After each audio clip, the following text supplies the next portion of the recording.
Hi students, this is our second video on scientific notation, and in this video we are going to look at how to write very large numbers in scientific notation. So this is why we use scientific notation, to express very, very large numbers such as the distance from the sun to earth, and very, very small numbers, which we're going to look at in the next video. Very small numbers such as the size of a bacteria.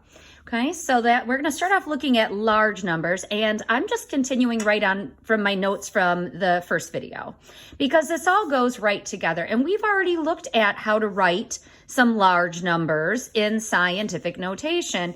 I showed you kind of starting in scientific notation and working to standard form, and now we're going to look at the standard form of a number and rewrite it into scientific notation. So it's the same process, just kind of in reverse. So let's say that I begin with a larger number such as, let's go 291,000. So if I start with a larger number and I want to write that number in scientific notation, first of all, there are a few things you need to know about writing a number in scientific notation. There are a few rules that you have to follow. So you have to determine, if this is a very large number, what kind of exponent you're going to be using. Are we going to be using a positive exponent, or are we going to be using a negative exponent?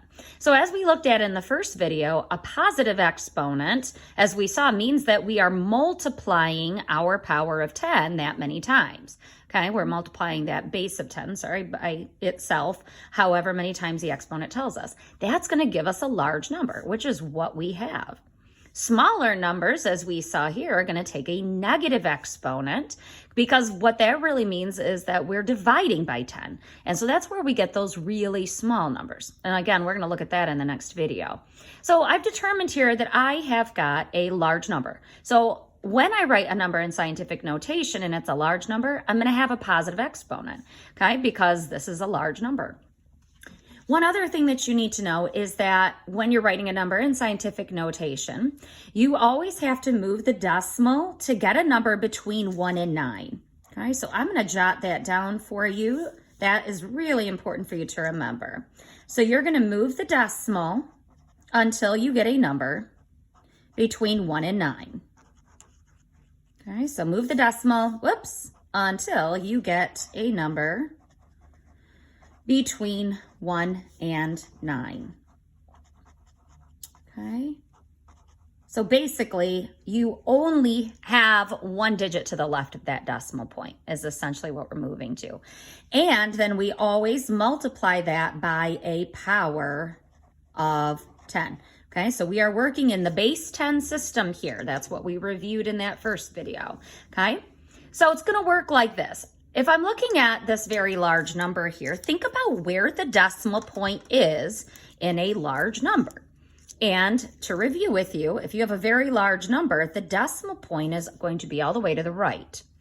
And because this would be the same as saying 291,000.0 would be saying the same thing.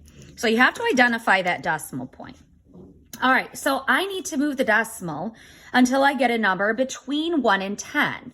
Right now, where my decimal is, I have the number 291,000. I need to move that decimal until I get a number between 1 and 10, or 1 and 9. So I'm going to have to move it backward, aren't I, to the left, so I can get a number between 1 and 10. So I'm going to go ahead and do that. So I'm going to move it backward, okay, and then I'm going to stop right here. So this is 2.91000, okay? So 2.91, is that a number between 1 and 10? Yes, it is. So I know I've moved my decimal far enough. So now you got to count your moves, and then we're going to write that as our power of 10. So I moved that decimal point 1, 2, 3, 4, 5 places. I moved that decimal point. So that's going to be my power of 10. Okay, so I'm going to write that as 10 to the 5th power. Okay, and then I am going to take my new number here, 2.91, and it will be multiplied by that power of 10. So 2.91 times 10 to the 5th power. And you can put those zeros in there if you want to, 2.910000, but you don't have to.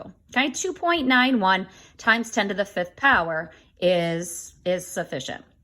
So this right here is an example of a large number written in scientific notation.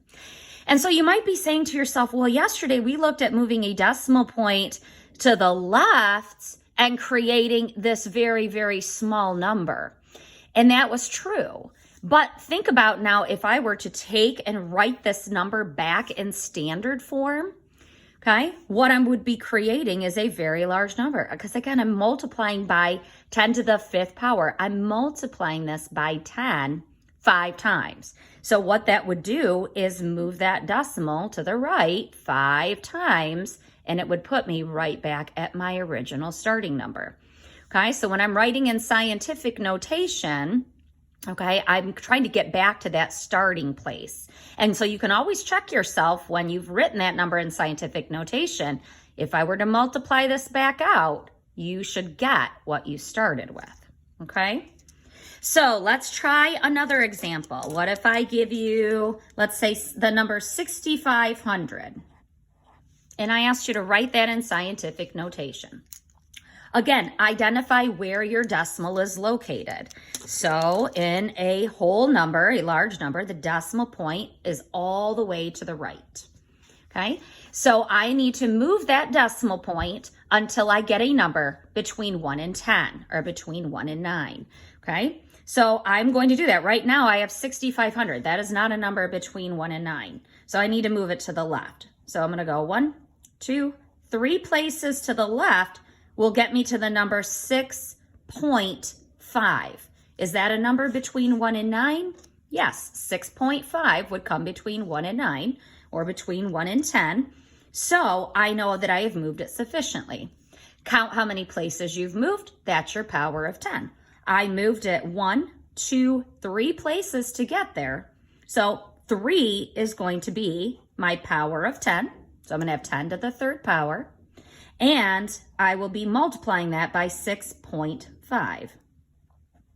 Okay, so in scientific notation, this large number would be 6.5 times 10 to the 3rd power. And again, I have that positive exponent there because this is a very large number. So again, if I were to take 6.5 multiplied by 10 to the 3rd power, that would move that decimal point 3 places to the right, and I would end up at 6,500 again.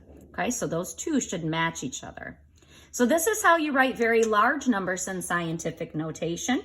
And when we are looking in the next video at very small numbers, you're going to see the same kind of steps, except in the reverse direction, okay? Because we'll be working at that point with negative exponents.